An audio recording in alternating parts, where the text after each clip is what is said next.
Yeah, I think I'm going to do one more video from Mr. Ballin. I found because there's a few I actually have found that I actually haven't watched yet, so which is good. This is very good because in that way I can watch this with you guys for the first time. That way you guys get a real reaction, and you know because of the mic cutting out earlier, I don't know what happened there. That is my my deepest apologies for that. I am so sorry about that for anyone who's watching. And again, I would like to say, in case you didn't catch any of that at the start, my name is Foozie. I've grown up, with the,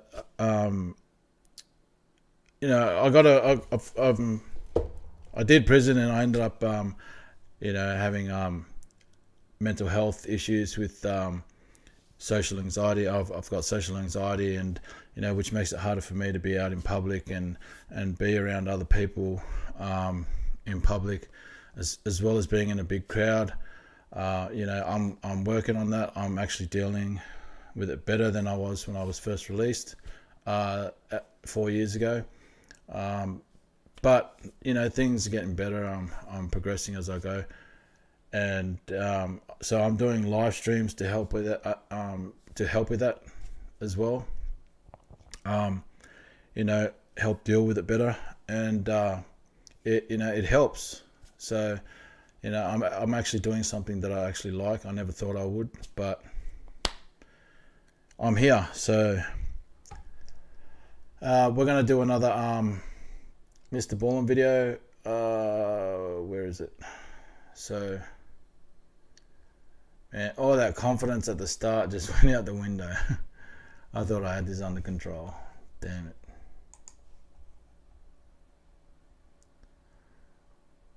All because of a mic malfunction. Great.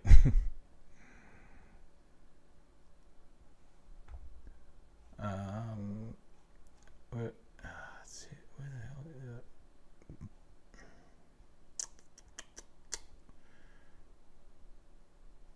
Oh, here it is. One person in this story. So, alright, we're gonna go. Someone in this story is a psychopath. I haven't seen this one yet, and it also, again, sounds interesting to watch. So, without further ado, let's get right into it. Is revealed to be a complete and total psychopath at the end. But before we get into today's story, if you're a fan of the strange, dark, and mysterious delivered in story format, then you've come to the right place, because that's all we do, and we upload 3 or 4 times every week. So if that's of interest to you, please offer to... And again, if you're still there, Christina, thank you so much for letting us know about the microphone. That is... I can't believe that even happened. Thank you. Babysit the Like Button's kids and give them candy and soda, and then send them home with whistles and whoopee cushions. Also, please subscribe to our channel and turn on all notifications so you don't miss any of our weekly uploads. All right, let's get into today's stories.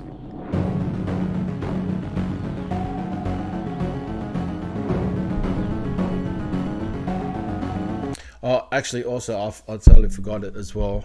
I'm also doing the late night streams here in Australia, because as you can see, it's midnight here in Australia now. The reason why I'm doing these late night streams is because a lot of my viewers are from the US, and I'm actually doing my streams through their time frame. So I'm going by their time frame, just to make it a lot easier for you guys. So hope you guys enjoy. In 2008, 28-year-old Chris Smith was an up-and-coming star in the lead generation business. Lead generation is not a flashy business. Basically, you create these ads that are designed to generically help people with things like lowering their mortgage payments or reducing their credit card debt. And in these ads, you leave behind a 1-800 number for anybody interested to call. And the people that do call, their information is taken down, and then the lead generator, the person who made that ad, they sell that information to mortgage brokers and debt consolidators and anybody else that wants access to that lead. Chris's ability to create these really compelling ads and get people to call said number was so good that it caught the attention of another up-and-comer in the lead generation space, a man by the name of Ed Shin. Ed worked for a lead generation company called LG Tech in Southern California, and Ed wound up hiring Chris to come onto their team as a consultant. Right away, Chris and Ed totally hit it off, despite being very different people. Chris was a surfer bro who wore flip-flops and t-shirts every day and never went to college. Ed was a very sharply dressed, college-educated father of three who went to church every Sunday. But where they overlapped was their shared desire to become fabulously wealthy. After working together for a little while at LG Tech and doing quite well for themselves, they realized they could actually make a lot more money if they left LG Tech and formed their own lead generation business. And so in early 2009, they did just that. They left LG Tech and they formed a new company called 800 Exchange. And right away, it took off, generating millions and millions of dollars in revenue, 80% of which was profit. During this incredible time, Chris used some of 80%. Shit, that's a lot. That's a big profit margin. his money to buy a brand new Range Rover and a beautiful condo in Laguna Beach, and he fell in love with this beautiful ballet dancer named Erica. By and large, Chris seemed to be putting his roots down and really building a life for himself. As for Ed, despite his squeaky clean outward appearance as being this all-star family man and father... Shit, 80%, that's a huge profit margin. I don't even think most companies even get that far, do they? That's massive. He was using his cash to party and gamble in Las Vegas. When Ed was at LG Tech, he would regularly go to Las Vegas to generate business. And while he was there, he developed a gambling addiction. When he and Chris formed 800 Exchange... It's usually the case with people that have a lot of money, and it usually goes terrible too. It usually goes terribly wrong, sorry.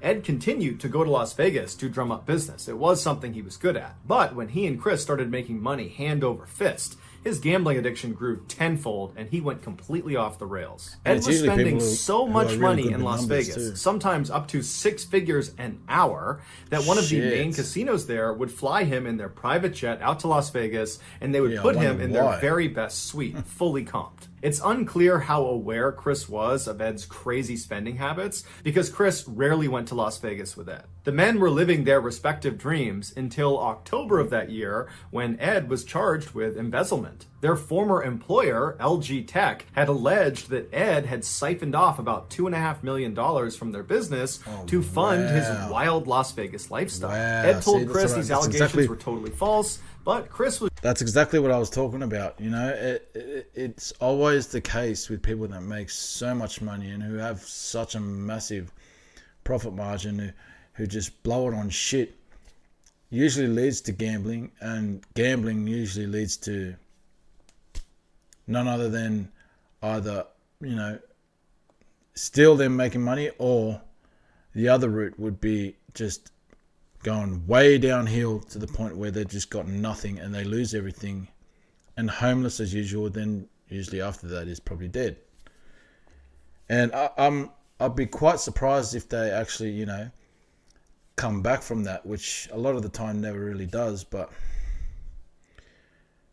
you know, was shaken. He was worried that if he didn't do something about this, Ed could potentially... And I can admit, I myself have been someone of who's been, you know, who is guilty of having a gambling addiction in the past, you know.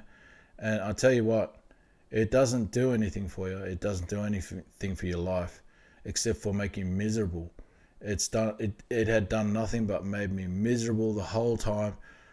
And, you know, I just lost so much money to the point where I almost lost my relationship, you know, and it just led me to the point where, you know, I had a choice to make. And it's like, if I'm going to keep going down that road, I was just going to lose my partner for good. And I didn't want that to happen. So, you know, I had to act fast and make some changes. And that's exactly what I did, you know.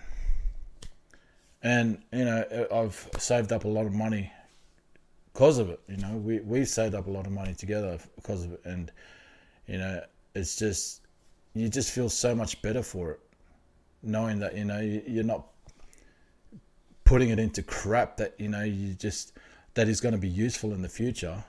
It's just Gambling's just not the life. Potentially embezzle money from 800 Exchange. And so Chris went out and got a lawyer to begin protecting himself from his business partner. Over the following few months, Ed and Chris attempted to run 800 Exchange before Ed's trial date. So just hearing this, I know this is going to end terribly. Like bad, like really bad. But it was just too difficult because the trust had been totally destroyed by these allegations. And in May of 2010, Ed was convicted of felony embezzlement. In order to avoid jail time, Ed had taken a deal that meant he would need to pay roughly $800,000 of restitution to LG Tech. But Ed did not have $800,000. The only way he could make this payment would be if 800 Exchange, the business, fronted the money. But in order to do that, he would need Chris to sign off that he was okay with that because he owned half of the business. When Ed approached Chris said, "No, I'm not signing that. I'm worried you're going to take advantage of me too." But after a couple of weeks of talking to his lawyer, Chris finally told Ed that he was ready to meet up with him and come to some sort of agreement. And so on June 4th, the two men met up at the 800 Exchange office, and Chris decided to just sell his portion of the business to Ed for about $1 million, and then Ed can do whatever he needs to do with the business account to pay down his debts. Despite how crazy this situation was, Chris actually felt like this was kind of a win for him. He got a $1 million payday, and now he wanted to go out and celebrate. And so a couple of days after this meeting with Ed, Chris emails his family and says he's going to go on a 3-week vacation to South America and just go surfing the whole time. He's chartered this 45-foot yacht. He's hired a captain. He's hired a cook. It's going to be this dream vacation. He also regretted to inform them that he had broken it off with his girlfriend, Erica, but he had a new girlfriend who'd be coming with him on this vacation, and she was a former Playboy playmate named Tiffany. Right. His family was really... How's that for a turn of events, eh? surprised to hear the news about Erica because they really believed they were going to get married. But the trip itself was not really out of... You know, no offense to anybody out there that's rich, but I just don't get that mindset. Like, you know, because they got so much money, they can just, you know, throw it on whatever they want and pretty much, you know, be with whoever they want. It just doesn't make sense. Like, if you found someone that you know you have a really strong bond and relationship with, like, why not just stay with that person? What you want to be with a porn star now? Like, what's wrong with these Chris people? had always said for the longest time that once he made it big and had millions of dollars in cash, he would just sail off into the Pacific and go surfing and just be off the grid and live his life in peace. And now he finally had a chance to do that. And so his family said, have fun, stay safe, and we'll see you when you get back. But 3 weeks went by and Chris did not return to his condo. Instead, he emailed his family again and just told them he was having this great time, that this was the best trip he could have asked for, and that instead of coming home, he was just going to keep sailing around the world and enjoying this time that he is disconnected from society. And again, his family said, okay, have a good time, stay safe, and we'll see you when we see you. But over the following weeks and months that Chris extended this vacation, his emails took a dark turn. Chris started to act depressed and he alluded to taking drugs, and then at one point, he talked about doing the unthinkable, referencing harming himself. His parents were very concerned and told him he should come back home, or at the very least, they should arrange to meet up somewhere. But every time they said this, Chris would just... Now, I never seen that. I didn't expect that to go this way. Like, I literally thought, like, it was going to be the Asian dude that was going to, like, mess it up. But...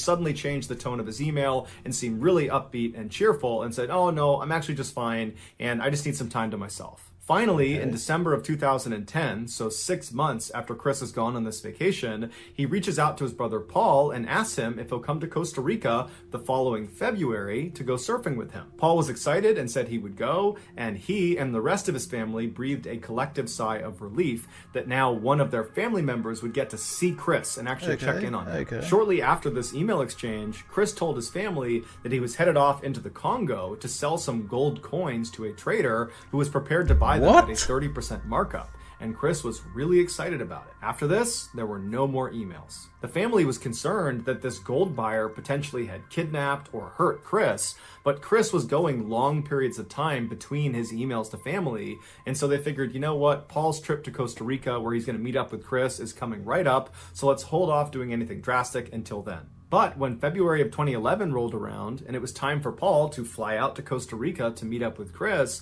before Paul left, he called the hotel in Costa Rica to confirm the reservations Chris had supposedly made. And the hotel said, "We've never heard of Chris Smith. There are no reservations under his name." And so Paul tried to contact Chris, but to no avail.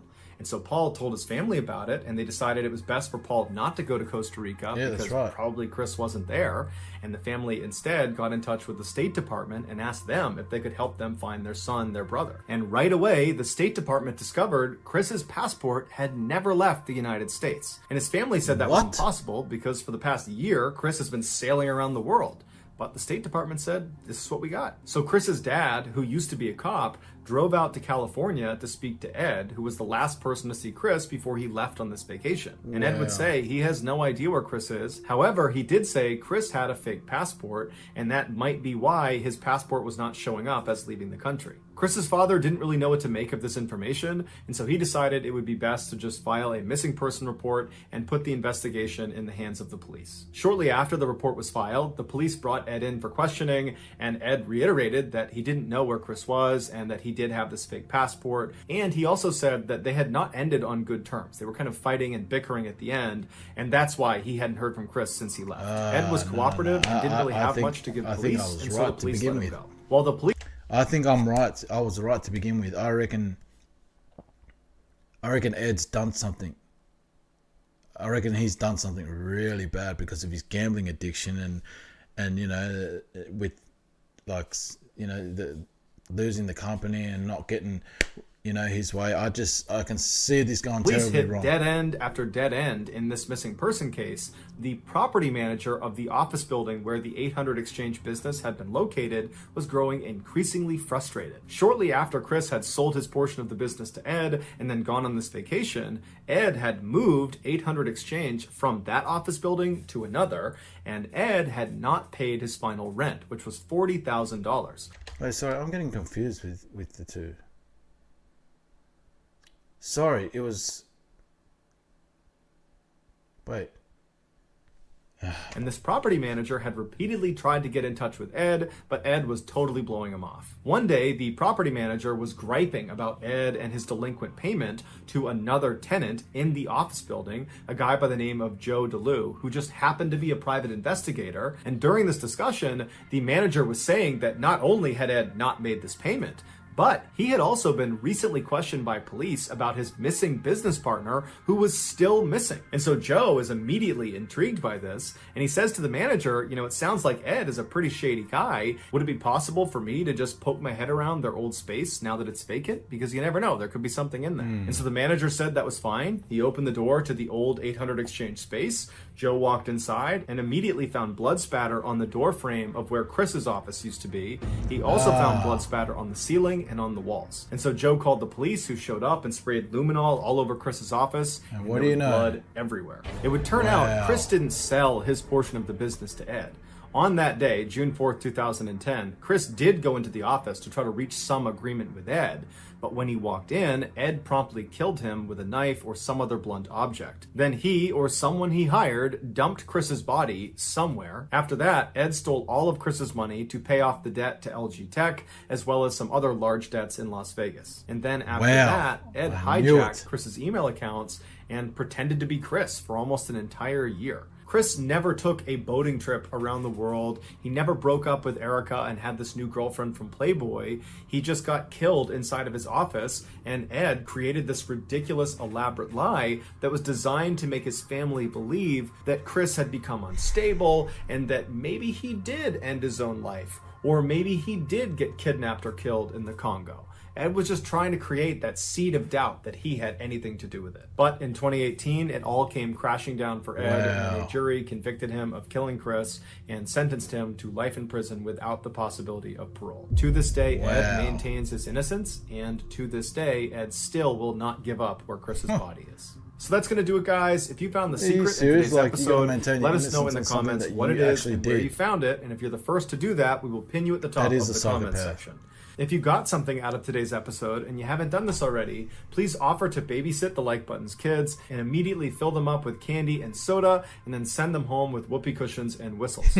Also, please subscribe to our channel and turn on all notifications so you don't miss gotta any of love our this weekly guy's 3 comments or at the 4 end. video It's just- uploads. If you want to get in touch with me, you can direct message me on Instagram or on Twitter. My username for both platforms is the same. It's John Ballin. Man, that was crazy. I almost got lost at the beginning there for a second. Because I'm thinking, hang on, isn't Ed the gambler? But then, it sort of just came, it sort of just made sense at the end. Like, I knew that was the case. I just had a feeling, because I've heard a similar story like this, but it was with a female, like, that he told. And it just kind of just ended the same way. So it was just, that was just a coincidence to me, like, to hear that. Anyway, that's the end of the live stream, guys. I hope you guys enjoyed the video. Make sure you smash the like button. Hit the subscribe button if you haven't subscribed to my channel. And I will see you guys tomorrow. So until then, catch you then.